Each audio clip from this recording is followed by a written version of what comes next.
Olá, amigos e amigas, estamos iniciando mais um Reavivados por Sua Palavra, um capítulo da Bíblia por dia.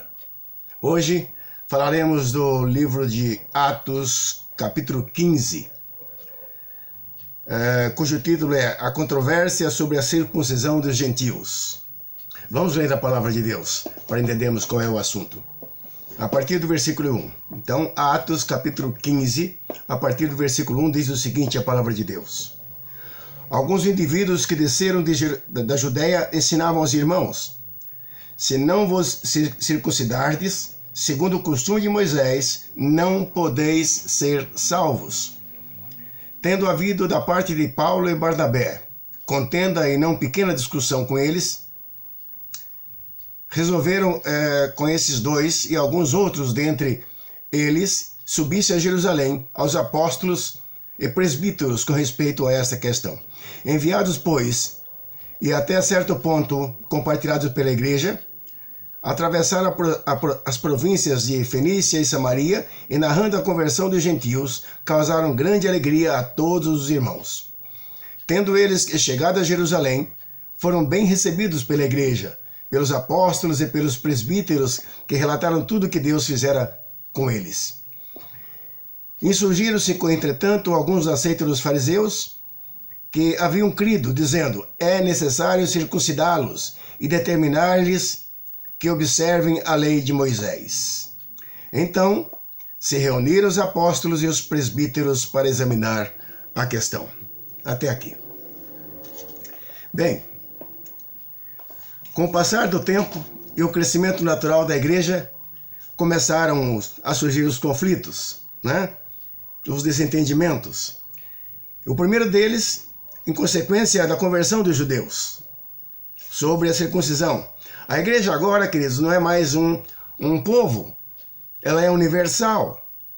Porém, os cristãos judeus começaram a pregar por sua própria conta, dizendo que a salvação só seria completa mediante a circuncisão. Essa era a discussão. Isso naturalmente gerou uma grande confusão. E para resolver essa questão, os apóstolos então se reuniram em Jerusalém. Atos 15, do versículo 7 ao 11, Pedro toma a palavra e dá o seu parecer.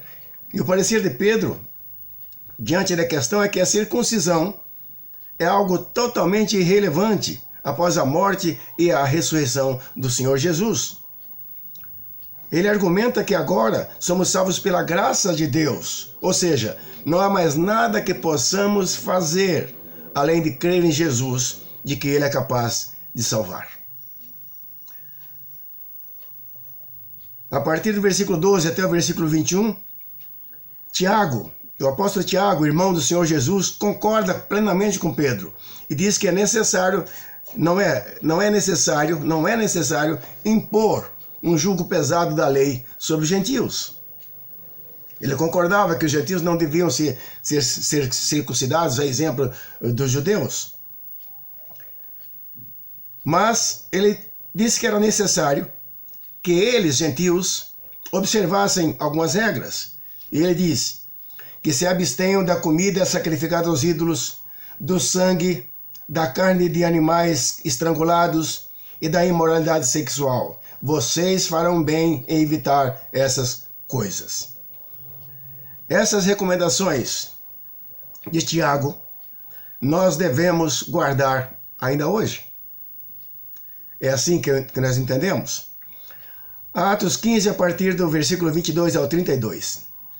Após o parecer dos apóstolos e o testemunho de Paulo e Barnabé entre os gentios, os apóstolos de Jerusalém, dirigidos pelo Espírito Santo, enviaram novamente missionários para Antioquia, a fim de levar as boas novas, a fim de levar a decisão que eles haviam tomado nessa reunião. O objetivo era mostrar o parecer dos apóstolos com relação aos gentios e falar da alegria da igreja em ouvir como o evangelho estava sendo pregado e crescendo entre os gentios. Do 33 ao 41.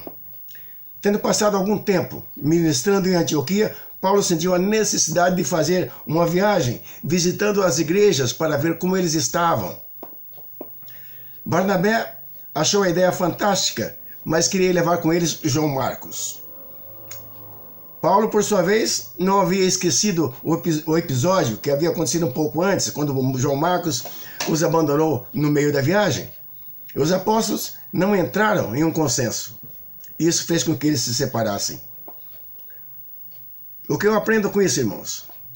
Eu aprendo muito com este texto bíblico. Paulo e Barnabé são dois cristãos fenomenais, maduros, cheios do Espírito Santo, sensíveis a Deus, mas ainda assim são seres humanos como eu e você.